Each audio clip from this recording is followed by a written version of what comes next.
ਜੀ। ਮੈਨੂੰ ਜੀ ਸਤਿ ਸ਼੍ਰੀ ਅਕਾਲ। ਸਵਾਗਤ ਹੈ ਜੀ ਪੰਜਾਬੀ ਰੇਡੀਓ USA ਤੇ। ਸ਼ੁਕਰੀਆ ਸਾਰਿਆਂ ਨੂੰ, ਸਤਿ ਸ੍ਰੀ ਅਕਾਲ ਜੀ। ਅੱਜ ਦਿਨ ਵੀਰਵਾਰ 14 ਦਸੰਬਰ 2023, 29 ਮਗਰ ਨਾਨਕ ਸ਼ਾਹੀ ਸੰਮਤ 555 ਸਪਾਂਸਰ ਕਰਦੇ ਨੇ ਖਾਲਸਾ ਇੰਸ਼ੋਰੈਂਸ ਏਜੰਸੀ ਵਾਲੇ, ਜਿਨ੍ਹਾਂ ਤੋਂ ਤੁਸੀਂ ਹਰ ਤਰੀਕੇ ਦੀ ਇੰਸ਼ੋਰੈਂਸ ਲੈ ਸਕਦੇ ਹੋ। ਇੰਸ਼ੋਰੈਂਸ ਬਾਰੇ ਪਤਾ ਕਰਨ ਦੇ ਲਈ ਇਹਨਾਂ ਦਾ ਨੰਬਰ ਹੈ 468 272 2500। ਇਹ 1992 ਤੋਂ ਲਗਾਤਾਰ ਇੰਸ਼ੋਰੈਂਸ ਬਿਜ਼ਨਸ ਦੇ ਵਿੱਚ ਨੇ, ਸ਼ਾਨਦਾਰ ਸੇਵਾਵਾਂ ਦੇ ਰਹੇ ਨੇ, ਅਮਰੀਕਾ ਭਰ ਦੇ ਵਿੱਚ ਇੰਸ਼ੋਰੈਂਸ ਕਰਦੇ ਨੇ। ਅੱਜ ਹੀ ਡਾਇਲ ਕਰੋ 468 272 2500। ਓਬਾਮਾ ਕੇਅਰ, ਮੈਡੀਕੇਅਰ ਬਾਬਤ ਪਾਲਿਸੀਆਂ ਦੇ ਬਾਰੇ ਜਾਣਕਾਰੀ ਦੇ ਲਈ ਤੁਸੀਂ ਕਾਲ ਕਰ ਸਕਦੇ ਹੋ। ਟਰਕੀਅਨ ਇਮੀਗ੍ਰੇਸ਼ਨ ਲਾ ਫਰਮ ਵਾਲੇ ਜੇ ਟਰਕੀਅਨ ਅਟਾਰਨੀ ਟਰਕੀਅਨ ਦੇ ਨਾਲ ਤੁਸੀਂ US ਇਮੀਗ੍ਰੇਸ਼ਨ ਬਾਬਤ ਕੋਈ ਵੀ ਸਲਾਹ ਕਰਨੀ, ਕੋਈ ਵੀ ਸਵਾਲ ਪੁੱਛਣਾ ਤੇ ਇਹਨਾਂ ਦਾ ਨੰਬਰ ਹੈ 415 909 0503। Krishan Dhanota Yuba City, Baljinder Singh Nijjar Woodland, Paramjit Kaur Angi Vacaville, Pritpal Singh Sidhu Fresno, GN leave ਵਾਲੇ ਟਰੱਕ ਵਾਸ਼ ਕਰਦੇ ਨੇ, ਆਇਲ ਚੇਂਜ ਕਰਦੇ ਨੇ, 에ਅਰ ਬ੍ਰੇਕਾਂ ਦਾ ਕੰਮ ਤਸੱਲੀ ਬਖਸ਼ ਕਰਵਾ ਸਕਦੇ ਹੋ। ਨਵੇਂ ਪੁਰਾਣੇ ਟਾਇਰ ਵੀ ਇਹਨਾਂ ਤੋਂ ਮਿਲਦੇ ਨੇ। ਲੋਕੇਸ਼ਨ ਸੈਂਟਰ ਨੀਲਾ ਦੀ ਨਿਮਾ ਸੋਤਾ ਦੇ ਨਾਲ ਗੱਲ ਕੀਤੀ ਜਾ ਸਕਦੀ ਹੈ 209 277 0113 ਤੇ। MK market, Kashmir Singh Sacramento, Jassi Gill, Bhupinder Singh, Nirmal Singh, Sandhu family Bakersfield ਤੋਂ। ਇਹਨਾਂ ਸਾਰੇ ਹੀ ਸਪਾਂਸਰਸ ਦਾ ਬਹੁਤ ਬਹੁਤ ਧੰਨਵਾਦ। ਤੇ ਜੇਕਰ ਤੁਸੀਂ ਵੀ ਪੰਜਾਬੀ ਰੇਡੀਓ USA ਦੇ ਇਹਨਾਂ ਪ੍ਰੋਗਰਾਮਾਂ ਨੂੰ ਸਪਾਂਸਰ ਕਰਨਾ ਚਾਹੁੰਦੇ ਹੋ ਤਾਂ ਸਟੂਡੀਓ ਦਾ ਨੰਬਰ ਹੈ 408 272 5200। ਪ੍ਰੋਗਰਾਮ ਖਬਰ ਤੇ ਨਜ਼ਰ ਨੂੰ ਤੁਸੀਂ ਇਸ ਵੇਲੇ ਸੁਣ ਰਹੇ ਹੋ AM FM ਸਟੇਸ਼ਨਸ ਦੇ ਨਾਲ ਨਾਲ ਰੇਡੀਓ ਸੈੱਟ ਤੇ, ਨੈੱਟ ਤੇ, mobile app, social media platforms, Facebook, YouTube ਤੇ ਸੁਣ ਰਹੇ ਹੋ, ਦੇਖ ਰਹੇ ਹੋ। ਸਾਰਿਆਂ ਦਾ ਹੀ ਪ੍ਰੋਗਰਾਮ ਖਬਰ ਤੇ ਨਜ਼ਰ ਦੇ ਵਿੱਚ ਸਵਾਗਤ ਹੈ। ਮੈਨੂੰ ਜੀ ਖਬਰਾਂ ਦੇ ਵੱਲ ਆਈਏ ਤੇ ਸ਼ੁਰੂਆਤ ਕਰੀਏ ਸੁਖਬੀਰ ਸਿੰਘ ਬਾਦਲ ਤੋਂ। ਸੁਖਬੀਰ ਬਾਦਲ ਨੇ ਕਹਿੰਦੇ ਪੰਥ ਤੋਂ ਮਾਫੀ ਮੰਗ ਲਈ ਹੈ ਜੀ, ਤੇ ਉਧਰ ਸਪੀਕਰ ਨੇ ਵੀ ਜਵਾਬੀ ਹਮਲਾ ਬੋਲਿਆ ਜੀ। ਜੀ ਦੇਖੋ, ਜਿੱਥੋਂ ਤੱਕ ਮਾਮਲਾ ਹੈ ਸੁਖਬੀਰ ਸਿੰਘ ਬਾਦਲ ਦੀ ਮਾਫੀ ਦਾ ਜੀ, ਉਹ ਅਕਾਲੀ ਦਲ ਦੀ ਸਥਾਪਨਾ ਦਿਹਾੜੇ ਤੇ ਮਾਫੀ ਆਈ ਹੈ। ਤੇ ਇਸ ਤੋਂ ਪਹਿਲਾਂ ਤੁਹਾਨੂੰ ਯਾਦ ਹੋਣਾ ਹੈ ਜਦੋਂ ਬਾਦਲ ਸਾਹਿਬ ਦਾ ਭੋਗ ਸੀਗਾ ਉਸ ਵੇਲੇ ਵੀ ਉਹਨਾਂ ਨੇ ਮਾਫੀ ਮੰਗ ਲਈ ਸੀ। ਉਸ ਤੋਂ ਵੀ ਪਹਿਲਾਂ ਇੱਕ ਵਾਰੀ ਮਤਲਬ ਕਿ ਸੰਕੇਤਕ ਤੌਰ ਤੇ ਕਹਿ ਲਓ ਕਿ ਮਾਫੀ ਉਹਨਾਂ ਨੇ ਮੰਗੀ ਹੋਈ ਹੈ, ਯਾਨੀ ਹੈਟ੍ਰਿਕ ਹੈ। ਤੇ ਹੁਣ ਗੱਲ ਇਹ ਆ ਕਿ ਇਸ ਮਾਫੀ ਦਾ ਅਸਰ ਲੋਕਾਂ 'ਚ ਕਿੰਨਾ ਕੁ ਹੁੰਦਾ, ਪੰਥ 'ਚ ਕਿੰਨਾ ਕੁ ਹੁੰਦਾ ਹੈ, ਪ੍ਰਵਾਨਗੀ ਕਿੰਨੀ ਕੁ ਮਿਲਦੀ ਹੈ, ਉਹ ਬਾਅਦ ਦੀਆਂ ਗੱਲਾਂ ਨੇ। ਪਰ ਜਿਹੜੀ ਗੱਲ ਅੱਜ ਉਹਨਾਂ ਨੇ ਕਹੀ ਉਹਦੇ ਵਿੱਚ ਜੇ ਤੁਸੀਂ ਮਾਫੀ 'ਚ ਦੇਖੋਗੇ, ਜ਼ਿਆਦਾਤਰ ਜਿਹੜਾ ਉਹਨਾਂ ਦਾ ਧਿਆਨ ਕੇਂਦਰਿਤ ਸੀਗਾ, ਕਿਉਂਕਿ ਇੱਕ ਗੁਰੂ ਘਰ 'ਚ ਉਹ ਬੋਲ ਰਹੇ ਸਨ, ਪੰਥਕ ਪਾਰਟੀ ਦੇ ਪ੍ਰਧਾਨ ਦੇ ਤੌਰ ਤੇ ਬੋਲ ਰਹੇ ਸਨ, ਤਾਂ ਉਹਨਾਂ ਨੇ ਸਿਰਫ ਦੋ ਚੀਜ਼ਾਂ ਦਾ ਹੀ ਉਭਾਰ ਕਰਕੇ ਉਹਨਾਂ ਤੇ ਕੇਂਦਰਿਤ ਹੋ ਕਰਕੇ ਗੱਲ ਆਖੀ ਹੈ ਕਿ ਸਾਡੇ ਕੋਲੋਂ ਜਾਣੇ ਅਣਜਾਣੇ 'ਚ ਜੇ ਕੋਈ ਬਈ ਗਲਤੀ ਹੋਈ ਆ ਤੇ ਅਸੀਂ ਮੁਆਫੀ ਮੰਗਦੇ ਹਾਂ। ਮਤਲਬ ਕਿ ਦੋ ਚੀਜ਼ਾਂ ਕੀ ਹੈ, ਬੇਅਦਬੀ ਤੇ ਦੂਸਰੀ ਜਿਹੜੀ ਉਹਨਾਂ ਦੀ ਪੰਥਕ ਤੌਰ ਤੇ ਕਹਿ ਲਓ ਕਿ ਜਿਹੜੀ ਸਪੀਚ ਦੇ ਵਿੱਚ ਗੱਲਬਾਤ ਸੀਗੀ ਉਹ ਸੀ ਬੰਦੀ ਸਿੰਘਾਂ ਵਾਲੇ ਮਾਮਲੇ। ਤਾਂ ਇੱਕ ਮਾਫੀ ਵਾਲੀ, ਯਾਨੀ ਦੋ ਹੀ ਨੁਕਤਿਆਂ ਤੇ ਉਹ ਕੇਂਦਰਿਤ ਰਹੇ ਨੇ। ਮਾਫ ਕਰਨਾ, ਦੋ ਗੱਲਾਂ ਲਈ ਮਾਫੀ ਆਪਾਂ ਨਹੀਂ ਕਹਿ ਸਕਦੇ ਕਿ ਜੋ ਉਹਨਾਂ ਦਾ ਕਾਰਜਕਾਲ ਆ ਉਹਦੇ ਵਿੱਚ ਇੱਕ ਤੇ ਬੇਅਦਬੀਆਂ ਦੀ ਜਿਹੜੀ ਸਿਲਸਿਲੇਵਾਰ ਤਰੀਕੇ ਨਾਲ ਘਟਨਾ ਦਾ ਸਾਰਾ ਵਾਪਰਨਾ ਹੋਇਆ ਉਹਦੀ ਮਾਫੀ, ਪਲੱਸ ਕਿ ਨਾਲ ਬੰਦੀ ਸਿੰਘਾਂ ਦੀ ਰਿਹਾਈ ਬਾਰੇ ਕਿ ਆਪਾਂ ਰਲ ਮਿਲ ਕੇ ਮੋਰਚਾ ਲਾਈਏ। ਨਾਲ ਇੱਕ ਮਾਫੀ ਹੋਰ ਮੰਗ ਲਈ, ਚਲੋ ਦੋ ਹੋ ਗਈਆਂ, ਕਿ ਜਿਹੜੇ ਰੋਕੇ ਗਏ ਆਗੂ ਉਹਨਾਂ ਨੂੰ ਆਖਿਆ ਜੇ ਮੈਂ ਕਿਤੇ ਮੇਰੇ ਬੋਲਣ ਕਰਕੇ ਤੁਹਾਨੂੰ ਗੁੱਸਾ ਗਿਲਾ ਲੱਗਾ ਤੇ ਭਾਈ ਮੈਂ ਉਹਦੇ ਵਾਸਤੇ ਵੀ ਖਿਮਾ ਯਾਚਨਾ ਕਰਨਾ ਕਿ ਤੁਸੀਂ ਵਾਪਸ ਆਓ ਤੇ ਆਪਾਂ ਸਾਰੇ ਪੰਥਕ ਸੋਚ ਵਾਲੇ ਇੱਕ ਝੰਡੇ ਦੇ ਹੇਠ ਇਕੱਠੇ ਹੋ ਕੇ ਲੜਾਈ ਲੜੀਏ। ਤਾਂ ਮਤਲਬ ਕਿ ਸਾਰਾ ਜਿਹੜਾ ਉਹਨਾਂ ਦਾ ਕਾਰਜਕਾਲ ਸੀਗਾ ਉਹਦੇ ਵਿੱਚ ਜੋ ਕੁਝ ਹੋਇਆ ਉਹਦਾ ਕਾਫੀ ਵੱਡਾ ਹੈ ਕੰਮ, ਪਰ ਉਹਨਾਂ ਨੇ ਸਿਰਫ ਤੇ ਸਿਰਫ ਇਹਨਾਂ ਦੋ ਗੱਲਾਂ ਤੇ ਹੀ ਧਿਆਨ ਦਿੱਤਾ ਹੈ। ਬੰਦੀ ਸਿੰਘਾਂ ਦੀ ਰਿਹਾਈ ਨੂੰ ਵੀ ਆਪਾਂ ਚਲੋ ਇੱਕ ਪਾਸੇ ਰੱਖ ਦਈਏ, ਤਾਂ ਮਾਫੀ ਵਾਲੇ ਮਾਮਲੇ 'ਚ ਕਿ ਜਿਹੜੇ ਉਹਨਾਂ ਦੇ ਵੱਡੇ ਆਗੂ ਆ ਯਾਨੀ ਉਮਰ ਦਰਾਜ਼ ਆਗੂ ਆ ਉਹਨਾਂ ਤੋਂ ਤੇ ਨਾਲ ਫਿਰ ਪੰਥ ਦਰਦੀਆਂ ਤੋਂ, ਪੰਥ ਤੋਂ ਬੇਅਦਬੀਆਂ ਦੀਆਂ ਘਟਨਾਵਾਂ ਨੂੰ ਲੈ ਕੇ ਕਿ ਜਾਣੇ ਅਣਜਾਣੇ 'ਚ ਜੇ ਸਾਥੋਂ ਕੋਈ ਭੁੱਲ ਹੋਈ ਆ ਤੇ ਭਾਈ ਅਸੀਂ ਉਹਦੇ ਲਈ ਖਿਮਾ ਯਾਚਨਾ ਕਰਦੇ ਹਾਂ। ਦੂਜੀ ਗੱਲ ਜਿਹੜੀ ਆ ਕਿ ਇੱਕ ਤਾਂ ਹੁਣ ਵੇਖੋ SGPC ਦਾ ਇਲੈਕਸ਼ਨ ਨੇੜੇ ਆ, ਤਾਂ ਕਰਕੇ ਵੀ ਹੱਥ ਪੱਲਾ ਮਾਰਦੇ ਪਏ ਆ ਕਿ ਕਿਸੇ ਤਰੀਕੇ ਨਾਲ ਇੱਕ ਵਾਰੀ ਜੋ ਆਪਣਿਆਂ ਦੇ ਮਨਾਂ 'ਚੋਂ ਲੈ ਗਏ ਆ ਤੇ ਫਿਰ ਉਹਨਾਂ ਮਨਾਂ ਦੇ ਵਿੱਚ ਵਾਸ ਕਰੀਏ।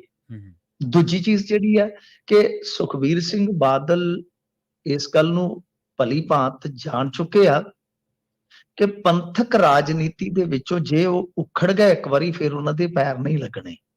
ਯਾਨੀ SGPC ਦੀ ਲੜਾਈ ਉਹਨਾਂ ਵਾਸਤੇ ਕਿਸੇ ਵੀ ਪੱਖ ਤੋਂ ਵਾਟਰਾਲੂ ਦੀ ਲੜਾਈ ਤੋਂ ਘੱਟ ਨਹੀਂ ਹੈਗੀ। ਤਾਂ ਉਹ ਲੜਾਈ ਹਰ ਪੱਖ ਤੋਂ ਜਿੱਤਣੀ ਜਿਹੜੀ ਆ ਉਹ ਜ਼ਰੂਰੀ ਆ।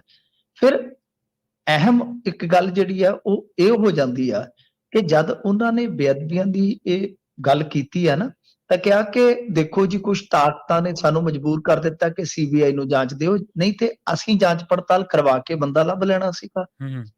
ਤੇ ਨਾਲ ਇੱਕ ਹੋਰ ਖੁਲਾਸਾ ਕੀਤਾ ਕਿ ਬਾਦਲ ਸਾਹਿਬ ਅੰਤਲੇ ਸਮੇਂ ਤੱਕ ਰੋਸ ਜ਼ਾਹਰ ਕਰਦੇ ਰਹੇ ਕਿ ਸਾਡੇ ਰਾਜ ਦੇ ਵਿੱਚ ਇਹ ਹੋਇਆ ਜੋ ਬੜਾ ਮਾੜਾ ਹੋਇਆ ਤੇ ਅਸੀਂ ਬੰਦੇ ਨਹੀਂ ਫੜ ਸਕੇ, ਤੇ ਸੁਖਬੀਰ ਜੇ ਤੂੰ ਕਿਤੇ ਦੁਬਾਰਾ ਤੈਨੂੰ ਮੌਕਾ ਮਿਲਦਾ ਤੇ ਬੰਦੇ ਜ਼ਰੂਰ ਲੱਭਣੇ ਨੇ। ਉਹ ਕਹਿੰਦੇ ਕਿ ਜੇ ਉਦੋਂ ਸੀਬੀਆਈ ਨੂੰ ਜਾਂਚ ਨਾ ਦਵਾਉਂਦੇ, ਸਿੱਧੇ ਤੌਰ ਤੇ ਕਹਿ ਲਓ ਕਿ ਦਾਦੂਵਾਲ ਸਾਹਿਬ ਜਾਂ ਕੁਝ ਹੋਰ ਹਸਤੀਆਂ, ਕਿ ਇਹਨਾਂ ਨੇ ਜ਼ੋਰ ਪਾਇਆ ਤੇ ਸੰਗਤਾਂ ਵੀ ਇਹਨਾਂ ਦੇ ਆਖੇ ਲੱਗ ਗਈਆਂ, ਤੇ ਜੇਕਰ ਨਾ ਹੁੰਦਾ ਤੇ ਅਸੀਂ ਸਾਲ ਡੇਢ ਸਾਲ ਚ ਬੰਦੇ ਲੱਭ ਲੈਂਦੇ। ਪਰ ਇੱਥੇ ਹੁਣ ਕਈ ਸਵਾਲ ਵੀ ਐਮ ਹੋ ਜਾਂਦੇ ਆ ਕਿ ਇੱਕ ਤੇ ਸਿਰਫ ਤੁਸੀਂ ਬੇਅਦਬੀਆਂ ਦੀ ਹੀ ਗੱਲ ਕਰ ਰਹੇ ਹੋ, ਕੋਟਕਪੂਰਾ ਚ ਜੋ ਹੋਇਆ, ਬਹਿਬਲ ਚ ਹੋਇਆ, ਉਹਦਾ ਜ਼ਿਕਰ ਨਹੀਂ ਕਰ ਰਹੇ। ਚਲੋ ਉਹਦੇ ਵਿੱਚ ਵੀ ਕੇਸ ਦਰਜ ਨੇ ਤੇ ਖੁਦ ਇਹਨਾਂ ਤੇ ਵੀ ਕੇਸ ਨੇ, ਉਹ ਤਾਂ ਕਾਨੂੰਨ ਚਲੋ ਤੈਅ ਕਰ ਲਏਗਾ। ਪਰ ਸਭ ਤੋਂ ਵੱਡੀ ਗੱਲ ਕਿ ਡੇਰੇ ਵਾਲੇ ਨੂੰ ਮਾਫੀ ਦੇਣਾ, ਫਿਰ ਜਿਹੜਾ ਉਹ ਗੁਰੂ ਸਾਹਿਬ ਦੀ ਸਾਂਗ ਲਾਉਣ ਵਾਲਾ ਮਾਮਲਾ ਸੀ ਉਹ ਦਰਜ ਕਰਵਾ ਕੇ ਆਪ ਹੀ ਦਰਜ ਕਰਵਾ ਕੇ ਆਪ ਹੀ ਉਹ ਵਾਪਸ ਕਰਵਾਉਣਾ, ਆਪ ਹੀ ਉਹਦੇ ਚ ਕੈਂਸਲੇਸ਼ਨ ਭਰਵਾਉਣੀ, ਇਹ ਬੜੀਆਂ ਚੀਜ਼ਾਂ ਨੇ। ਮਤਲਬ ਕਿ ਇੰਨੇ ਕੰਮ ਹੋ ਗਏ ਨੇ ਨਾ ਜਿਹੜੇ ਇਹਨਾਂ ਦੇ ਨਾਂ ਲੱਗ ਗਏ। ਮੈਂ ਨਹੀਂ ਕਹਿੰਦਾ ਕਿ ਸਾਰੇ ਸੁਖਬੀਰ ਸਿੰਘ ਬਾਦਲ ਨੇ ਕਰਵਾਏ ਹੋਣਗੇ, ਜਿਵੇਂ ਪਾਵਨ ਸਰੂਪ ਗਾਇਬ ਹੋਣ ਦਾ ਮਸਲਾ ਆ ਗਿਆ, ਕੋਹਲੀ ਦੀ ਫਰਮ ਨੂੰ ਉੱਥੇ ਬਿਠਾਣਾ, ਉਹ ਤਾਂ ਹਿਸਾਬ ਕਿਤਾਬ ਇਹਨਾਂ ਦਾ ਹੀ ਦੇਖਦਾ ਸੀਗਾ ਨਾ। ਦਰਸ਼ਨੀ ਡਿਓੜੀ ਉਹ ਤਰਨਤਾਰਨ ਦੇ ਵਿੱਚ ਤੁਹਾਨੂੰ ਪਤਾ ਹੀ ਹੈ ਕਿੰਨਾ ਰੌਲਾ ਪੈ ਗਿਆ ਰਾਤੋਂ ਰਾਤ।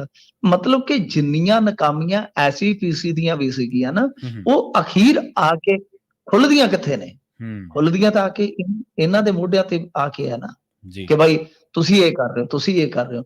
ਤਾਂ ਕਹਿਣ ਦਾ ਭਾਵ ਇਹ ਹੋਆ ਕਿ ਹਾਲ ਦੀ ਘੜੀ ਉਹਨਾਂ ਨੇ ਆਪਣੀ ਗਲਤੀ ਲਈ ਮਾਫੀ ਮੰਗੀ ਆ, ਪਰ ਕੁਝ ਜਿਹੜੇ ਉਹਨਾਂ ਦੇ ਕਹਿ ਲਓ ਕਿ ਪੰਥ ਦੇ ਵਿੱਚ ਹੀ ਜਿਹੜੇ ਵਿਰੋਧੀ ਧਿਰ ਵਾਲੇ ਆ, ਉਹ ਕਹਿੰਦੇ ਕਿ ਗਲਤੀਆਂ ਨਹੀਂ ਕੀਤੀਆਂ ਸੁਖਬੀਰ ਸਿੰਘ ਬਾਦਲ ਨੇ, ਇਹ ਗੁਨਾਹ ਕੀਤੇ ਤੇ ਗੁਨਾਹ ਦੀ ਕੋਈ ਮਾਫੀ ਨਹੀਂ ਹੁੰਦੀ।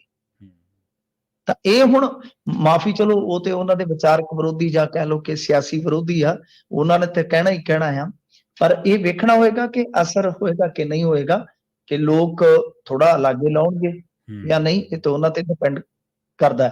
ਪਰ ਇੱਕ ਚੀਜ਼ ਪ੍ਰਵੀਨ ਜੀ ਤੁਸੀਂ ਵੀ ਦੇਖੀ ਹੋਣੀ ਆ, ਅਸੀਂ ਤੇ ਦੇਖਦੇ ਰਹੇ ਹਾਂ ਕਿ ਇਹਨਾਂ ਦੇ ਆਪਣੇ ਕੈਡਰ ਦੇ ਵਿੱਚ ਵੀ ਇਸ ਗੱਲ ਦਾ ਕਿਤੇ ਨਾ ਕਿਤੇ ਨਾ ਹੈਗਾ ਸੀਗਾ, ਮਲਾਲ ਸੀਗਾ ਕਿ ਸਾਡੇ ਰਾਜ ਚ ਅਜਿਹਾ ਹੋਇਆ। ਤਾਂ ਘੱਟੋ ਘੱਟ ਚਲੋ ਉਹਨਾਂ ਦੇ ਮਨ ਚ ਤੇ ਜਾਂਦੇ ਨਾ ਕਿ ਸਾਡੇ ਪ੍ਰਧਾਨ ਨੇ ਵੀ ਮਾਫੀ ਮੰਗੀ ਆ, ਰਿਲਾਈਜ਼ ਤੇ ਕੀਤਾ ਹੈ ਨਾ।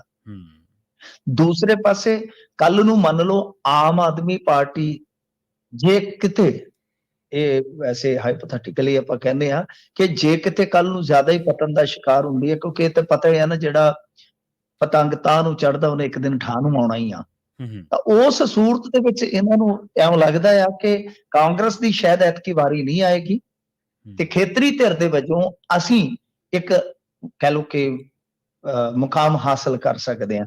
ਤਾਂ ਖੇਤਰੀ ਪਾਰਟੀ ਇਹ ਠੀਕ ਆ, ਚਲੋ ਕਰਨਾ ਹੁਣ ਇਹ ਪੰਥਕ ਮਾਮਲਾ ਹੈ, ਕੀ ਪੰਥ ਕੀ ਫੈਸਲਾ ਕਰਦਾ ਹੈ, ਕਿੰਨੀ ਕੁ ਜ਼ਿਆਦਾ ਇਹਨਾਂ ਨੂੰ ਸਪੋਰਟ ਮਿਲਦੀ ਅੱਗੇ ਨਾਲੋਂ, ਉਹ ਇੱਕ ਵੱਖਰਾ ਵਿਸ਼ਾ। ਪਰ ਖੇਤਰੀ ਪਾਰਟੀ ਦੇ ਤੌਰ ਤੇ ਅਕਾਲੀ ਦਲ ਦਾ ਰਹਿਣਾ ਇਹ ਤੇ ਬਹੁਤ ਜ਼ਰੂਰੀ ਹੈ।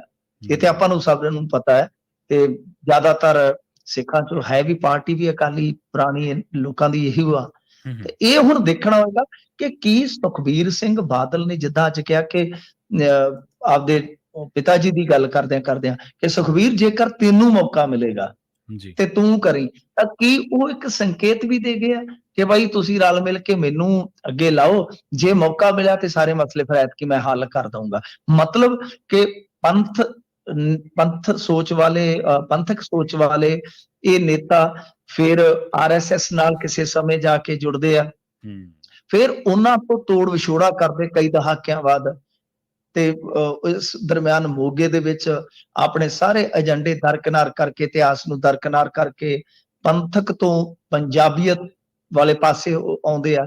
ਅੱਜ ਫਿਰ ਉਹ ਪੰਥਕ ਮੋੜਾ, ਗੱਲ ਮਤਲਬ ਇਹੀ ਆ ਕਿ ਸੱਤਾ ਵਾਸਤੇ ਇਹ ਕਿੰਨੇ ਮੋੜ ਮੁੜੇਗਾ, ਪਰ ਰਿਜ਼ਲਟ ਕੀ ਨਿਕਲਿਆ ਇਨ ਦੀ ਐਂਡ, ਤੁਸੀਂ ਫਿਰ ਉੱਥੇ ਆ ਕੇ ਖਲੋ ਗਏ, ਉੱਥੇ ਆ ਕੇ ਭੂਲ ਭੁਲਈਆ ਚ ਤੁਸੀਂ ਉੱਥੇ ਹੀ ਆ ਕੇ ਖੜ ਗਏ ਹੋ। ਤਾਂ ਹੁਣ ਇਹ ਲੋਕ ਵੇਖੋ ਕੀ ਕਹਿੰਦੇ ਆ ਕੀ ਨਹੀਂ ਕਹਿੰਦੇ, ਅੱਗੋਂ ਕਿਸ ਤਰ੍ਹਾਂ ਦਾ ਹੁੰਗਾਰਾ ਦਿੰਦੇ ਆ। ਪਰ ਇਹਨਾਂ ਨੇ ਮਾਫੀ ਅੱਜ ਜਿਹੜੀ ਆ ਖੁੱਲੇ, ਮਤਲਬ ਕਿ ਇੱਕ ਤਾਂ ਹੁੰਦਾ ਨੇ ਮਾਫੀ, ਹਾਂਜੀ ਜਾਣੇ ਅਣਜਾਣੇ ਚ ਗਲਤੀ ਲਈ ਮਾਫੀ, ਅੱਜ ਜਿਸ ਤਰ੍ਹਾਂ ਇਹਨਾਂ ਨੇ ਮਾਫੀ ਮੰਗੀ ਆ, ਹੱਥ ਜੋੜ ਕੇ ਤੇ ਬੜੇ ਖੁੱਲੀ ਸਪੀਚ ਕਰਕੇ, ਉਹ ਕਾਫੀ ਇੱਕ ਤਰ੍ਹਾਂ ਨਾਲ ਕਹਿ ਲਓ ਨਾ ਕਿ ਨੋਟ ਕਰਨ ਵਾਲੀ ਗੱਲ ਸੀਗੀ ਕਿ ਕਾਫੀ ਲੰਮੀ ਚੌੜੀ ਸਪੀਚ ਦੇ ਦੌਰਾਨ ਇਹ ਮਾਫੀ ਜਿਹੜੀ ਸਾਰੀ ਮੰਗੀ ਗਈ। ਤੇ ਬਾਕੀ ਰਹੀ ਗੱਲ ਸਪੀਕਰ ਸਾਹਿਬ ਦੀ, ਮੈਨੂੰ ਸਮਝ ਨਹੀਂ ਆਉਂਦੀ, ਜੇ ਤੇ ਉਹਦਾ ਸਪੀਕਰ ਸਾਹਿਬ ਨੂੰ ਤੁਸੀਂ ਪੁੱਛ ਲਓ ਕਿ ਪੰਜਾਬ ਚ ਆਹ ਹੋਣ ਡਿਆ ਜੀ, ਆਹ ਹੋਣ ਡਿਆ ਜੀ, ਉਹ ਕਹਿੰਦੇ ਜੀ ਮੈਂ ਮੇਰੇ ਅਹੁਦੇ ਦੀ ਮਰਿਆਦਾ ਇਹ ਮੈਂ ਜਵਾਬ ਨਹੀਂ ਦੇਣਾ। ਤੇ ਫਿਰ ਇਹੋ ਜਿਹੇ ਮੁੱਦਿਆਂ ਤੇ ਤੁਸੀਂ ਸਭ ਤੋਂ ਜ਼ਿਆਦਾ ਉਹ ਬਾਈਬਲ ਵਾਲੇ ਮਾਮਲੇ ਚ ਰਾਜਨੀਤੀ ਕੀਤੀ ਹੈ, ਤੁਸੀਂ ਨਿਆਂ ਤੇ ਕਰਵਾ ਦਿਓ ਘੱਟੋ ਘੱਟ। ਚਲੋ ਠੀਕ ਹੈ ਨਾ, ਦੇਖੋ ਪ੍ਰਵੀਨ ਜੀ, ਇਹਨਾਂ ਦੀ ਸਿਆਸਤ ਹੈ। ਸੁਖਬੀਰ ਸਿੰਘ ਬਾਦਲ ਨੇ, ਅਸੀਂ ਤੇ ਕਹਿੰਦੇ ਆ ਕਿ ਸੁਖਬੀਰ ਸਿੰਘ ਬਾਦਲ ਹੋਰਾਂ ਨੇ, ਅਸੀਂ ਤਾਂ ਉਦੋਂ ਵੀ ਕਹਿੰਦੇ ਸੀ ਕਿ ਬਈ ਜੇ ਤੁਸੀਂ ਉੱਤਰ ਕੇ ਤੇ ਆਪਦੇ ਸਿਰੋਂ ਪਤੂਰ ਲਾ ਕੇ ਸੱਤਾ ਦਾ ਤੁਸੀਂ ਜਾ ਕੇ ਸੰਗਤ ਦੇ ਵਿੱਚ ਬੈਠੇ ਹੁੰਦੇ ਤੇ ਤੁਹਾਨੂੰ ਇਹ ਨੌਬਤਾਂ ਫੇਸ ਨਾ ਕਰਨੀਆਂ ਪੈਂਦੀਆਂ। ਪਰ ਗੱਲ ਇਹ ਆ ਕਿ ਹੁਣ ਜਿਹੜੇ ਕੁਲਤਾਰ ਸਿੰਘ ਸੰਧਵਾ ਉਹ ਤੇ ਪਾਵਰ ਦੇ ਵਿੱਚ ਹੀ ਹੈਗੇ ਆ ਨਾ ਇੱਕ ਤਰ੍ਹਾਂ ਨਾਲ, ਉਹਨਾਂ ਦੀ ਤੇ ਸਰਕਾਰ ਚੱਲਦੀ ਹੈ ਭਾਈ, ਤੇ ਸਰਕਾਰ ਚੱਲਦੀ ਹੈ ਤਾਂ ਤੁਸੀਂ ਉਹ ਨਿਆਂ ਕਰਵਾਓ ਜਿਹੜੇ ਕੇਸ ਪੈਂਡਿੰਗ ਹੈ। ਸਗੋਂ ਜੇ ਤੁਹਾਨੂੰ ਲੱਗਦਾ ਕਿ ਇਹਨਾਂ ਨੇ ਗੁਨਾਹ ਕੀਤਾ ਹੈ, ਤੁਸੀਂ ਇਹੀ ਕਹਿੰਦੇ ਹੋ ਨਾ ਕਿ ਬਈ ਇਹਨਾਂ ਦਾ ਆਮ ਆਦਮੀ ਪਾਰਟੀ ਦਾ ਓਵਰਆਲ ਜਿਹੜਾ ਵਿਊ ਹੈ ਉਹ ਇਹੋ ਹੀ ਹੈ ਕਿ ਇਹ ਪਾਪ ਕੀਤਾ ਇਹਨਾਂ ਨੇ ਜੀ, ਮਤਲਬ ਕਿ ਗੁਨਾਹ ਕੀਤਾ ਹੈ, ਮਾਫੀ ਯੋਗ ਨਹੀਂ ਹੈ। ਤਾਂ ਜੇ ਇਹਨਾਂ ਨੇ ਅਜਿਹਾ ਕੀਤਾ ਤੇ ਤੁਸੀਂ ਇੱਕ ਤੇ ਲੱਭੋ ਕਿ ਵਾਕਿਆ ਸਾਜ਼ਿਸ਼ ਕਰਤਾ ਹੈ ਸਨ ਤੇ ਫਿਰ ਬਾਕੀ ਦੂਸਰਾ ਨਿਆਂ ਵੀ ਦੇਵੋ ਨਾ। ਜੀ ਬਿਲਕੁਲ। ਤੇ ਮਿੰਟੂ ਜੀ, ਅਗਲੀ ਖਬਰ ਦੇ ਵੱਲ ਵਧੀਏ ਆਪਾਂ ਤੇ ਗੱਲ ਕਰੀਏ ਮੁੱਖ ਮੰਤਰੀ ਮਾਨ ਦੀ। ਕਹਿੰਦੇ ਸਰਕਾਰੀ ਦਫ਼ਤਰਾਂ ਦਾ ਅਚਨਚੇਤੀ ਦੌਰਾ ਜਾਰੀ ਹੈ ਜੀ ਇਹਨਾਂ ਦਾ। ਹਾਂਜੀ, ਕੱਲ ਸਕੂਲ ਚ ਵੀ ਗਏ ਸਨ, ਕਾਫੀ ਲੰਮਾ ਚੌੜਾ ਇਹਨਾਂ ਨੇ ਉੱਥੇ ਦੌਰਾ ਕੀਤਾ ਸੀਗਾ। ਨਾਲੇ ਇਹ ਜ਼ਰੂਰ ਕਿਹਾ ਕਿ ਦੇਖੋ ਮੈਂ ਕੋਈ ਰੇਡ ਨਹੀਂ ਮਾਰਨ ਆਇਆ, ਕੋਈ ਮੇਰੀ ਚੈਕਿੰਗ ਨਹੀਂ, ਮੈਂ ਤਾਂ ਸਿਰਫ ਕਮੀਆਂ ਪੇਸ਼ੀਆਂ ਵੇਖਣੀਆਂ ਤਾਂ ਕਿ ਅਸੀਂ ਦੂਰ ਕਰ ਸਕੀਏ।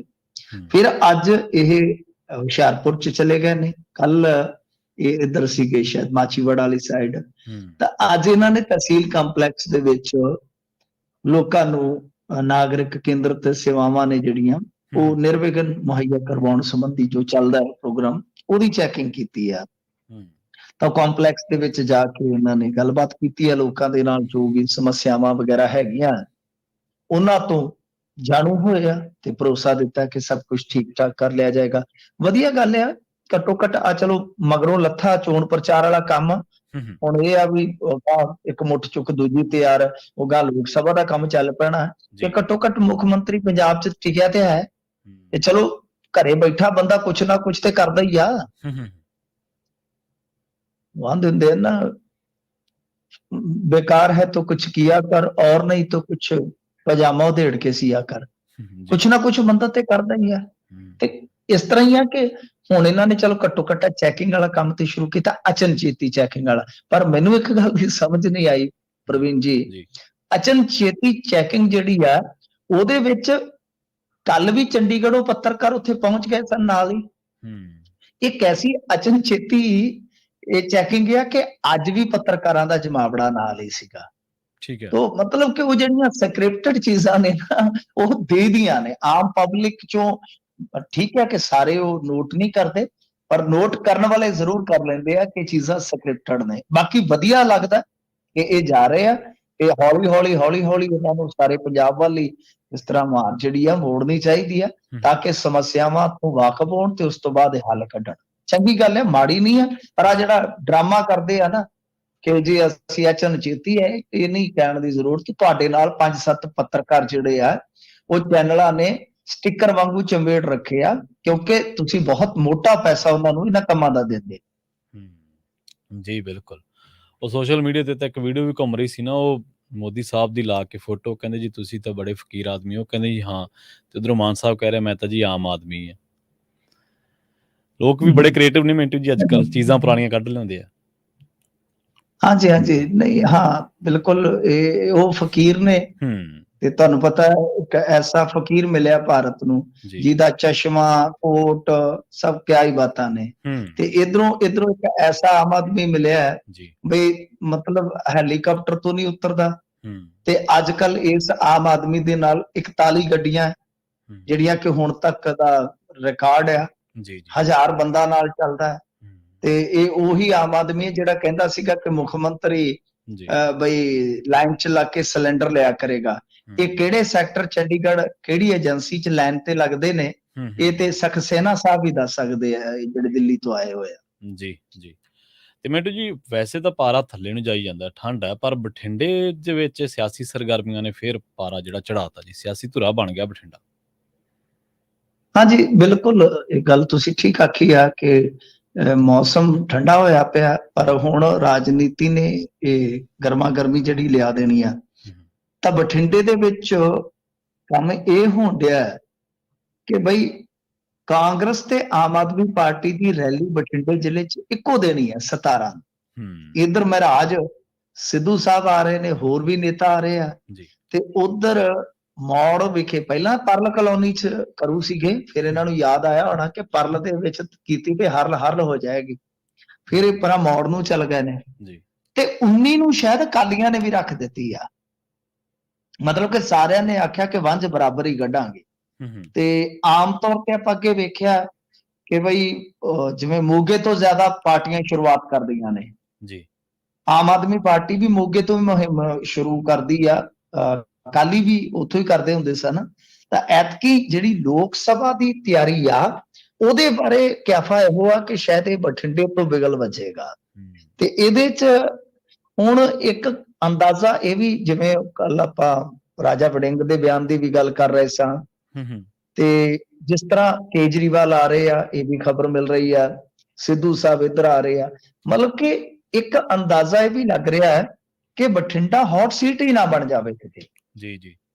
ਕਿ ਉਧਰੋਂ ਜੇ ਮੰਨ ਲਓ ਇੱਕ ਤਰ੍ਹਾਂ ਨਾਲ ਕਾਲਪਨਿਕ ਆਪਾਂ ਗੱਲ ਕਰਦੇ ਹਾਂ ਕਿ ਜੇਕਰ ਬਲਕੌਰ ਸਿੰਘ ਸਿੱਧੂ ਹਾਂ ਕਰ ਦਿੰਦੇ ਨੇ ਤਾਂ ਉਹ ਹਰਸਿਮਰਤ ਕੌਰ ਬਾਦਲ ਦੂਸਰੇ ਪਾਸੋਂ, ਤੀਸਰੇ ਪਾਸਿਓਂ ਆਮ ਆਦਮੀ ਪਾਰਟੀ ਵੀ ਕੋਈ ਵੱਡਾ ਚਿਹਰਾ ਮੈਦਾਨ 'ਚ ਉਤਾਰ ਸਕਦੀ ਹੈ। ਹਾਲਾਂਕਿ ਪੁਸ਼ਟੀ ਨਹੀਂ ਹੈ, ਮੈਂ ਵੀਕਐਂਡ ਤੇ ਕੋਸ਼ਿਸ਼ ਕਰਾਂਗਾ, ਮੇਰਾ ਰੁਝੇਵਾਂ ਹੈ, ਨਿੱਜੀ ਪ੍ਰੋਗਰਾਮ ਹੈ, ਤੇ ਕੋਸ਼ਿਸ਼ ਕਰਾਂਗੇ ਕਿ ਇਹਨਾਂ ਨਾਲ ਆਪਾਂ ਕਨਫਰਮ ਕਰਕੇ ਤੇ ਸੋਮਵਾਰ ਗੱਲ ਕਰਾਂਗੇ ਕਿ ਗੁਰਮੀਤ ਸਿੰਘ ਖੁੱਡੀਆਂ ਬਾਰੇ ਚਰਚਾ ਹੈ ਜੀ।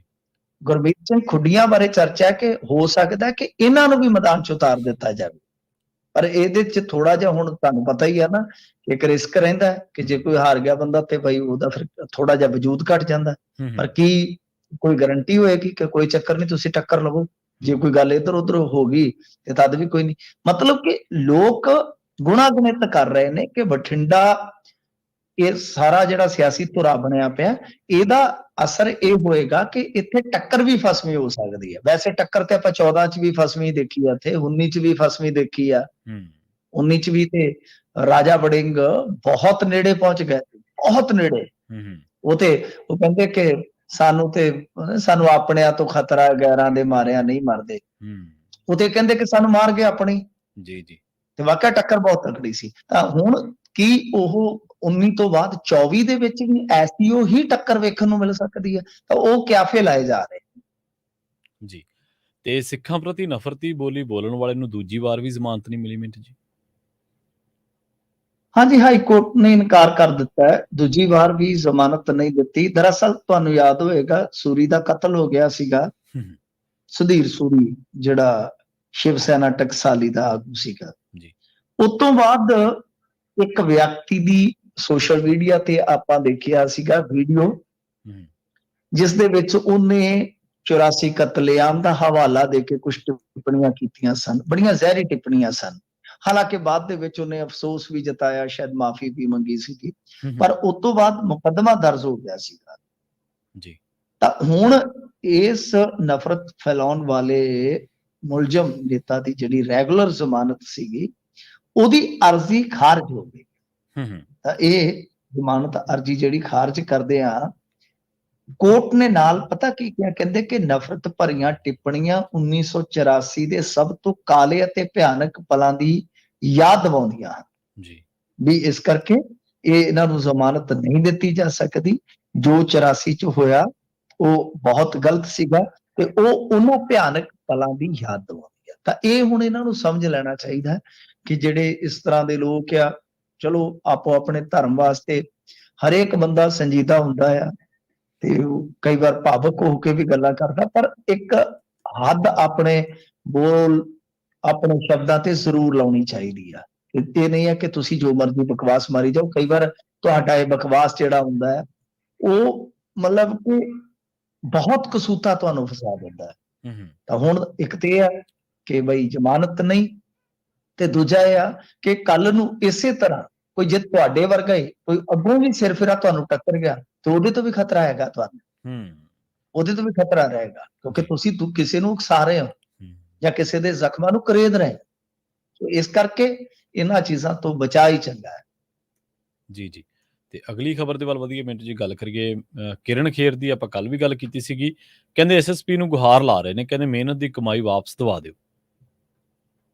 ਆਹ ਕਹਿੰਦੀ ਮੈਂ ਬਜ਼ੁਰਗ ਹੈਗੀ ਆ, ਬਿਮਾਰ ਹੈਗੀ ਆ, ਮੇਰਾ 8 ਕਰੋੜ ਰੁਪਈਆ ਲੈ ਗਿਆ, ਡੁੱਬ ਜਾਣਾ, ਮੁੜਿਆ ਹੀ ਨਹੀਂ ਆ। ਹੂੰ, ਹੂੰ, ਤਾਂ ਮਤਲਬ ਬੜਾ ਸਾਫ਼ ਹੈ ਪ੍ਰਵੀਨ ਜੀ, ਗੱਲ ਆਪਾਂ ਸਾਰੀ ਕੀਤੀ ਹੋਈ ਆ, ਰੈਪੀਟੀਸ਼ਨ ਨਹੀਂ ਕਰਦੇ ਆਪਾਂ, ਹੂੰ, ਹੂੰ, ਕਿ ਉਹ ਜਿਹੜਾ ਚੇਤਨਿਆ ਹੈ ਉਹ ਤਾਂ ਗਾਇਬ ਆ, ਉਹ ਤਾਂ ਘਰੇ ਨਹੀਂ ਮਿਲ ਰਿਹਾ ਇਸ ਟਾਈਮ। ਜਦੋਂ ਤੋਂ ਉਹਨੇ ਇਹ ਗੱਲ ਚੁੱਕੀ ਆ ਉਹ ਪਤਾ ਨਹੀਂ ਚਲਾ ਕਿੱਧਰ ਗਿਆ। ਜੀ, ਹੁਣ ਇਹ ਪੁਲਿਸ ਕੋਲ ਚਲੇ ਗਈ ਆ। ਤੁਸੀਂ ਮੈਨੂੰ ਇੱਕ ਗੱਲ ਦੱਸੋ ਕਿ ਜੇ ਇਹ ਬੀਬੀ ਬਿਮਾਰ ਆ, ਚਲੋ ਬਿਮਾਰੀ ਹੈਗੀ ਸੀ, ਮੈਂ ਉਹ ਨਹੀਂ ਕਹਿੰਦਾ ਕਿ ਖੇਖਣ ਕਰਦੀ ਆ ਬੀਬੀ, ਹੂੰ, ਬਿਮਾਰੀ ਤਾਂ ਸੀਗੀ, ਚਲੋ ਠੀਕ ਆ। ਹੂੰ, ਬਜ਼ੁਰਗੀ ਵੀ ਭਾਈ ਸਾਰਿਆਂ ਤੇ ਹੋਣੀ ਆ, ਮੇਰੀ ਤਾਂ ਆਪ ਤੇ ਬਜ਼ੁਰਗੀ ਦੀ ਜਵਾਨੀ ਆਈ ਪਈ ਆ, ਕੋਈ ਚੱਕਰ ਨਹੀਂ ਹੈਗਾ। ਪਰ ਗੱਲ ਇਹ ਆ ਕਿ ਤੁਸੀਂ ਮੈਂਬਰ ਪਾਰਲੀਮੈਂਟ ਹੋ, ਹੂੰ, ਪੈਸੇ ਤੁਹਾਡੇ ਕਿਸੇ ਨੇ ਮਾਰੇ ਹੋਏ ਨੇ, ਯਾਨੀ 2 ਕਰੋੜ ਰੁਪਈਆ ਦਿੱਤਾ, ਬਾਕੀ ਉਹ ਵਾਪਸ ਨਹੀਂ ਕਰ ਰਿਹਾ। ਤੇ ਹਜ਼ੂਰ ਗੱਲ ਇਹ ਆ ਕਿ ਐਮਪੀ ਹੋ ਕੇ ਤੁਹਾਨੂੰ ਹੁਣ ਸੁਪਨਾ ਆਇਆ ਜਦੋਂ ਉਹ ਬੰਦਾ ਹਾਈਕੋਰਟ ਚਲ ਗਿਆ। ਪਹਿਲਾਂ ਹੂੰ, ਤੁਹਾਨੂੰ ਆਪਣੇ 8 ਕਰੋੜ ਦਾ ਕੋਈ ਫਿਕਰ ਨਹੀਂ ਸੀ ਹੈਗਾ। ਜੀ, ਤੇ ਚੰਗੇ ਤੁਸੀਂ ਬਜ਼ੁਰਗ, ਤੁਹਾਡੇ ਕੋਲ ਕਰੋੜਾਂ ਰੁਪਈਆ ਇਨਵੈਸਟ ਕਰਨ ਵਾਸਤੇ ਪਿਆ, ਹੂੰ, ਹਾਲੇ ਤੁਸੀਂ ਕਹਿੰਦੇ ਹੋ ਕਿ ਮੇਰੇ ਪੈਸੇ ਦਵਾ। ਠੀਕ ਆ, ਚਲੋ ਇਨਵੈਸਟਮੈਂਟ ਹੁੰਦੀ ਹੈ, ਤੁਸੀਂ ਮੰਨ ਰਹੇ ਹੋ, ਲੋਕ ਕਰਦੇ ਆ, ਜਿਹਦੇ ਕੋਲ ਹੈ ਉਹਨੇ ਇਨਵੈਸਟ ਕਰਨਾ ਹੈ। ਪਰ ਗੱਲ ਇਹ ਆ ਕਿ ਤੁਹਾਨੂੰ ਪਹਿਲਾਂ ਕੋਈ ਚੇਤਾ ਨਹੀਂ ਆਇਆ, ਕਿਉਂਕਿ ਉਹ ਤੇ ਆਪ ਕਹਿ ਰਿਹਾ ਕਿ ਅਗਸਤ 'ਚ ਪੈਸਾ ਆਇਆ। ਹੂੰ, ਵੱਡਾ ਸਵਾਲ ਤੇ ਇਹਨਾਂ ਨੂੰ ਕਰਨਾ ਬਣਦਾ, ਪੁਲਿਸ ਇਹਨਾਂ ਨੂੰ ਸਵਾਲ ਕਰੇ, ਬੀਬੀ ਖੇਰ ਨੂੰ, ਕਿ ਬਾਈ ਜੇ ਤੁਸੀਂ ਪੈਸੇ ਦਿੱਤੇ ਸਨ ਤੇ ਇੰਨਾ ਚਿਰ ਸੁੱਤੇ ਕਾਹਤੋਂ ਰਹੇ? ਜਦੋਂ ਹਾਈ ਕੋਰਟ 'ਚ ਮਾਮਲਾ ਚੱਲ ਗਿਆ, ਹੁਣ ਹੀ ਕਿਉਂ ਸ਼ਿਕਾਇਤ ਲੈ ਕੇ ਆ ਰਹੇ ਹੋ ਪੁਲਿਸ ਦੇ ਕੋਲ? ਹੂੰ, ਜੀ, ਜੀ। ਤੇ ਆਪਾਂ ਗੱਲ ਕਰੀਏ ਮਿੰਟੂ ਜੀ ਐਨਕਾਊਂਟਰ ਦੀ, ਪੰਜਾਬ ਦੇ ਵਿੱਚ ਇੱਕ ਹੋਰ ਐਨਕਾਊਂਟਰ ਹੋ ਗਿਆ ਜੀ। ਜੀ ਬਿਲਕੁਲ, ਇਹ ਕੁਝ ਘੰਟਿਆਂ ਦੇ ਅੰਦਰ ਅੰਦਰ ਤੀਸਰਾ ਐਨਕਾਊਂਟਰ ਆ। ਜੀ, ਤੇ ਇਹਦੇ ਵਿੱਚ ਕੱਲ ਜਿਹੜਾ ਜ਼ੀਰਕਪੁਰ 'ਚ ਐਨਕਾਊਂਟਰ ਹੋਇਆ ਸੀਗਾ, ਹੂੰ, ਹੂੰ, ਇਹ ਜਿਹੜਾ ਐਨਕਾਊਂਟਰ ਹੁਣ ਤੋਂ ਥੋੜੀ ਦੇਰ ਪਹਿਲਾਂ ਹੋਇਆ ਬੁਲਾਡੇ ਕੋਲ, ਹੂੰ, ਇਹਦੇ ਵਿੱਚ ਖਬਰਾਂ ਤੇ ਇਹ ਆ ਰਹੀਆਂ ਨੇ ਕਿ ਸੇਮ ਕਹਾਣੀ ਆ, ਕਿ ਉੱਥੇ ਜਿਵੇਂ ਜ਼ੀਰਕਪੁਰ 'ਚ ਕਿਹਾ ਗਿਆ ਕਿ ਜਿਹੜਾ ਜੱਸਾ ਹੈਪੋਲੀਆ ਸੀਗਾ ਉਹਨੂੰ ਖੜਿਆ ਗਿਆ ਬਰਾਮਦਗੀ ਵਾਸਤੇ ਤੇ ਉਹਨੇ ਭੱਜਣ ਦਾ ਯਤਨ ਕੀਤਾ। ਹੂੰ, ਇਹ ਕੋਈ ਪਰਮਜੀਤ ਆ, ਇਹਦੇ ਬਾਰੇ ਵੀ, ਇਸ ਬਦਮਾਸ਼ ਬਾਰੇ ਵੀ ਇਹ ਕਹਿ ਰਹੇ ਆ ਕਿ ਇਹਨੂੰ ਬਰਾਮਦਗੀ ਵਾਸਤੇ ਖੜਿਆ ਗਿਆ ਸੀ, ਕਿ ਇਹਨੇ ਭੱਜਣ ਦਾ ਯਤਨ ਕੀਤਾ ਤੇ ਗੋਲੀਆਂ ਮਾਰੀਆਂ ਗਈਆਂ, ਇਹਨੂੰ ਵੀ ਹਸਪਤਾਲ 'ਚ ਲਿਆਂਦਾ ਗਿਆ। ਤੇ ਹੂੰ, ਕੱਲ ਲੁਧਿਆਣੇ 'ਚ ਇੱਕ ਤੇ ਉਹ ਸੁਖਦੇਵ ਵਿੱਕੀ ਤੇ ਮਾਰ ਹੀ ਦਿੱਤਾ, ਉਹ ਬੜਾ ਤਗੜਾ ਲੁਟੇਰਾ ਸੀਗਾ, ਬਦਮਾਸ਼ ਸੀਗਾ, ਹੂੰ, ਹੂੰ, ਹੂੰ, ਉਹਨੂੰ ਇਹਨਾਂ ਨੇ ਮਾਰ ਦਿੱਤਾ। ਤੇ ਇਸ ਤੋਂ ਪਹਿਲਾਂ ਜੇ 2 ਹਫ਼ਤੇ ਤੇ 1.5 ਹਫ਼ਤੇ ਪਹਿਲਾਂ ਦੀ ਗੱਲ ਕਰੀਏ, ਲੁਧਿਆਣੇ 'ਚ ਉਦੋਂ ਵੀ 2 ਗੈਂਗਸਟਰ ਮਾਰੇ ਆ, ਜਿਨ੍ਹਾਂ ਨੇ ਵਪਾਰੀ ਨੂੰ ਗੋਲੀ ਮਾਰੀ ਸੀ, ਯਾਦ ਹੋਣਾ ਤੁਹਾਨੂੰ। ਹਾਂਜੀ, ਹਾਂਜੀ, ਤੇ ਬਠਿੰਡੇ ਦੇ ਵਿੱਚ ਵੀ 2 ਲੁਟੇਰਿਆਂ ਦੇ ਐਨਕਾਊਂਟਰ ਹੋਏ ਆ, 4-5 ਦਿਨ ਦੇ ਵਿਚਾਲੇ। ਕਿੰਨੇ ਗਿਣਾਤੇ ਮੈਂ ਤੁਹਾਨੂੰ? ਘੱਟੋ ਘੱਟ 6-7 ਗਿਣਾ ਦਿੱਤੇ ਆ। ਹੂੰ, ਮਤਲਬ ਕਿ ਇਹ ਇੰਨਾ ਤੇਜ਼ੀ ਨਾਲ ਕੰਮ ਚੱਲਿਆ ਕਿ ਲੋਕਾਂ ਦੀ ਨਿਗਾਹ ਹੀ ਨਹੀਂ ਜਾ ਰਹੀ ਇੱਧਰ ਹਾਲੇ ਤਾਂ। ਜੀ, ਪਰ ਜਲਦੀ ਮੈਨੂੰ ਲੱਗਦਾ ਕਿ ਇਹ ਇੰਨੇ ਐਨਕਾਊਂਟਰ ਹੋ ਜਾਣਗੇ ਕਿ ਸਾਰਿਆਂ ਦੀ ਨਿਗਾਹ ਇੱਧਰ ਨੂੰ ਜਾਏਗੀ।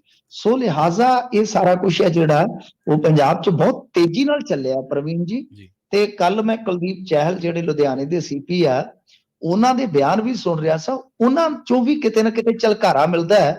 ਏਦਾਂ ਲੱਗਦਾ ਕਿ ਜਿਵੇਂ ਉੱਤੋਂ ਥਾਪੀ ਇਹਨਾਂ ਨੂੰ ਮਿਲ ਗਈ ਆ, ਕਿਉਂਕਿ ਤੁਹਾਨੂੰ ਯਾਦ ਹੋਣਾ ਬੀਤੇ ਦਿਨੀ ਮਾਨ ਸਾਹਿਬ ਦੀ ਇੱਕ ਬਹੁਤ ਵੱਡੀ ਮੀਟਿੰਗ ਹੋਈ ਸੀ, ਹੰਗਾਮੀ ਮੀਟਿੰਗ ਹੋਈ ਸੀ ਪੁਲਿਸ ਆਫੀਸਰਸ ਦੇ ਨਾਲ। ਹੂੰ, ਹੂੰ, ਤੇ ਉਸ ਤੋਂ ਬਾਅਦ ਪੁਲਿਸ ਆਫੀਸਰਸ ਦੀਆਂ ਜਿਹੜੀਆਂ ਗੱਲਾਂ ਬਾਤਾਂ, ਤੇਵਰ ਜਿਹੜੇ ਆ ਉਹ ਯਕਦਮ ਬਦਲ ਗਏ ਆ, ਤੇ ਇਹਨਾਂ ਦੀਆਂ ਬੰਦੂਕਾਂ ਚੋਂ ਗੋਲੀਆਂ ਜਿਹੜੀਆਂ ਉਹ ਹੁਣ ਤਰੜ ਤਰੜ ਨਿਕਲ ਰਹੀਆਂ ਨੇ।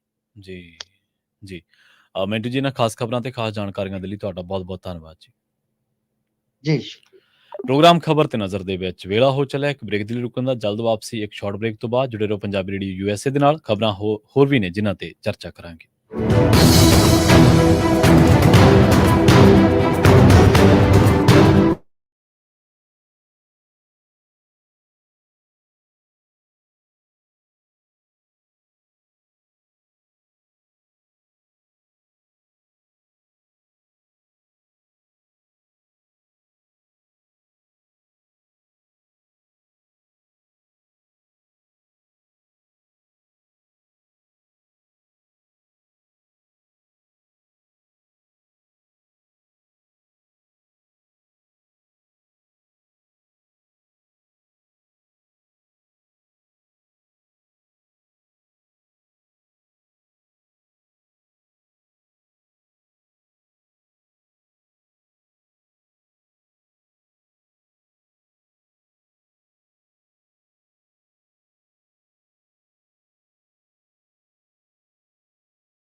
ਬ੍ਰੇਕ ਤੋਂ ਬਾਅਦ ਇੱਕ ਵਾਰ ਮੁੜ ਤੋਂ ਤੁਹਾਡਾ ਸਾਰਿਆਂ ਦਾ ਸਵਾਗਤ ਹੈ ਪ੍ਰੋਗਰਾਮ ਖਬਰ ਤੇ ਨਜ਼ਰ ਦੇ ਵਿੱਚ। ਤੁਸੀਂ ਜੁੜੇ ਹੋਏ ਹੋ ਪੰਜਾਬੀ ਰੇਡੀਓ ਯੂਐਸਏ ਦੇ ਨਾਲ ਤੇ ਆਪਾਂ ਰੁਖ ਕਰਦੇ ਹਾਂ ਕੁਝ ਹੋਰ ਅਹਿਮ ਖਬਰਾਂ ਦਾ।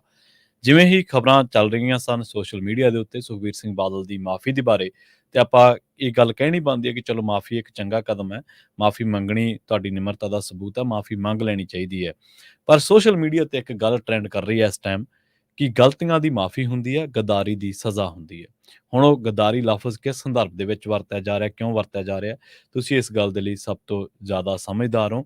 ਲੋਕ ਜਦੋਂ ਤੁਹਾਨੂੰ ਸੱਤਾ ਦੇ ਤਖ਼ਤ ਤੇ ਬਿਠਾਉਂਦੇ ਆ, ਲੋਕ ਜਦੋਂ ਤੁਹਾਨੂੰ ਤਾਕਤ ਦੇ ਨਾਲ ਨਵਾਜ਼ਦੇ ਆ, ਤੇ ਉਹਨਾਂ ਨੂੰ ਇਹ ਪੂਰਾ ਹੱਕ ਹੈ ਕਿ ਉਹ ਤੁਹਾਡੇ ਕੰਮਾਂ ਕਾਰਾਂ ਦੀ ਆਲੋਚਨਾ ਕਰਨ, ਉਹ ਤੁਹਾਡੇ ਕੰਮਕਾਰ ਦੇ ਬਾਰੇ ਤੁਹਾਨੂੰ ਦੱਸਣ। ਪਰ ਜੇਕਰ ਤੁਸੀਂ ਆਲੋਚਨਾ ਕਰਨ ਵਾਲਿਆਂ ਤੇ ਕੇਸ ਪਾਓਗੇ, ਜੇਕਰ ਤੁਸੀਂ ਆਲੋਚਨਾ ਕਰਨ ਵਾਲਿਆਂ ਦਾ ਗਲਾ ਘੁੱਟੋਗੇ, ਜੇਕਰ ਤੁਸੀਂ ਜਿਹੜੀ ਚੀਜ਼ ਨੂੰ ਕਹਿ ਕੇ, ਜਿਹੜਾ ਵਾਅਦਾ ਕਰਕੇ ਸੱਤਾ ਦੇ ਤਖ਼ਤ ਤੇ ਬੈਠੇ ਹੋ, ਜੇਕਰ ਤੁਸੀਂ ਉਸ ਵਾਅਦੇ ਨੂੰ ਵਿਸਾਰ ਕੇ ਉਲਟਾ ਉਸ ਕੌਮ ਦੇ ਨਾਲ ਵਧੀਕੀਆਂ ਕਰੋਗੇ, ਤਾਂ ਤੁਹਾਨੂੰ ਲੋਕ ਕਿਸ ਸਾਂਚੇ ਦੇ ਵਿੱਚ ਰੱਖਣਗੇ, ਇਹ ਕੋਈ ਦੱਸਣ ਦੀ ਲੋੜ ਨਹੀਂ ਹੈ। ਬਹੁਤ ਅਰਸਾ ਹੋ ਗਿਆ ਸੀ ਸਿੱਖ ਪੰਥ ਦੇ ਵਿੱਚ ਇਹਨਾਂ ਗੱਲਾਂ ਨੂੰ ਛਿੜਦਿਆਂ, ਖੁਦ ਵੀ ਸੁਣੀਆਂ ਨੇ ਪਿੰਡਾਂ ਦੇ ਵਿੱਚ ਜਦੋਂ ਛੋਟੇ ਹੁੰਦੇ ਸਾਂ, ਉਦੋਂ ਵੀ ਸੁਣੀਆਂ ਨੇ, ਟਕਸਾਲੀ ਅਕਾਲੀਆਂ ਤੋਂ ਵੀ ਸੁਣੀਆਂ ਨੇ ਕਿ ਪਾਰਟੀ ਦਾ ਮੁਹਾਂਦਰਾ ਬਦਲ ਗਿਆ। 1997 ਦੇ ਵਿੱਚ ਪੰਜਾਬੀ ਪਾਰਟੀ ਬਣ ਗਈ, ਪਰ ਸਿੱਖ ਸਿਧਾਂਤ, ਕੌਮ ਦੇ ਸਿਧਾਂਤ ਤੋਂ ਪਾਰਟੀ ਹਟ ਗਈ ਪਿੱਛੇ। ਜਿਹੜੇ ਵਾਅਦੇ ਕਰਕੇ ਆਏ ਸਨ ਝੂਠੇ ਪੁਲਿਸ ਮੁਕਾਬਲਿਆਂ ਦੇ, ਇਨਸਾਫ ਦੇਣ ਦੇ, ਉਹ ਵਾਅਦੇ ਰੋਲ ਰਾ ਗਏ।